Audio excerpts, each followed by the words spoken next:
We now want to send it over to One America's very own Trey Yingst, who's at the White House with the latest on the effort to release 3 American prisoners in North Korea and the upcoming summit with Kim Jong-un. Good morning, Trey. So what are you learning on the administration's efforts to free the U.S. prisoners?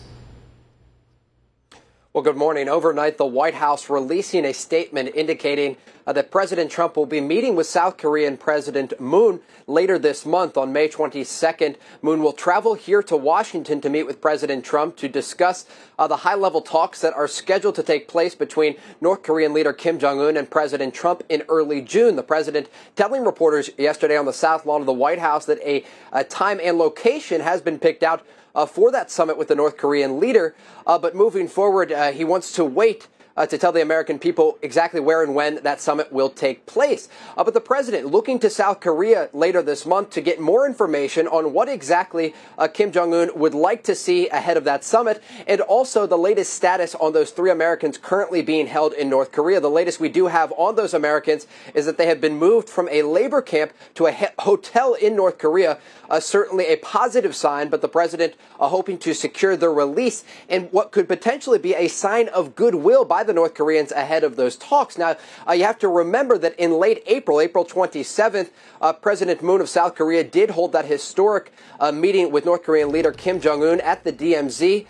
The famous imagery of the North Korean dictator crossing the demarcation line, really symbolizing what is set to be a new era in the relationship between the South and North Koreans. Certainly the president watching closely there between those meetings and trying to get a better sense of what the Americans can bring to the table ahead of that early June meeting that is set to take place.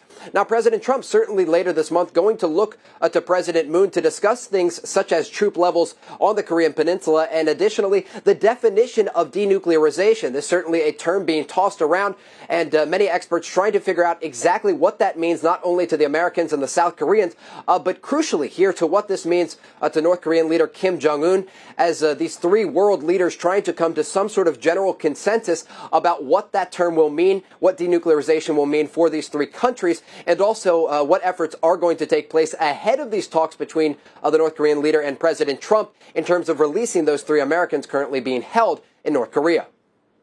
Now, Trey, in the midst of those 3 Americans being held in their release, or potential release, I should say, what role will South Korea play in this process? Well, yesterday, President Trump saying that things were looking good in terms of these 3 hostages that are being held. Now, the South Koreans have been in much closer communication with the North Koreans throughout this entire process. We do know that 2 of these hostages were actually taken during the Trump administration. So the president certainly feeling some sort of personal responsibility, as he has noted here from the White House over the past few weeks, to get these prisoners freed. But there is now an open line of communication between the Americans and the North Koreans, something that we have not seen for decades. But certainly the South Koreans going to be able to play a crucial role on the Korean Peninsula because you have to remember the sanctions that have been put on the North Koreans for their nuclear and ballistic missile programs over the past few years have certainly been crippling to the local economy there in North Korea. So Kim Jong-un looking to get something out of this hostage release.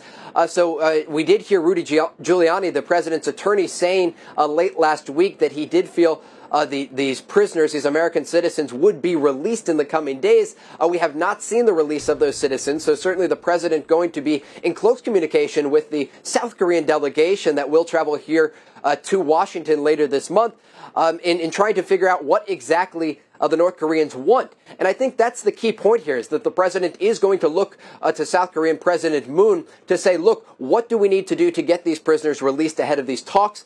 This certainly could set the talks on the right path moving forward. But the president, quite frankly, has not had any direct communication, as far as we know, with the North Korean leader Kim Jong-un. So he will look to South Korean President Moon to try to figure out what those key points are, whether it has to do with sanctions, troop levels, or this larger definition of denuclearization, to figure out how he can bring these 3 American citizens home.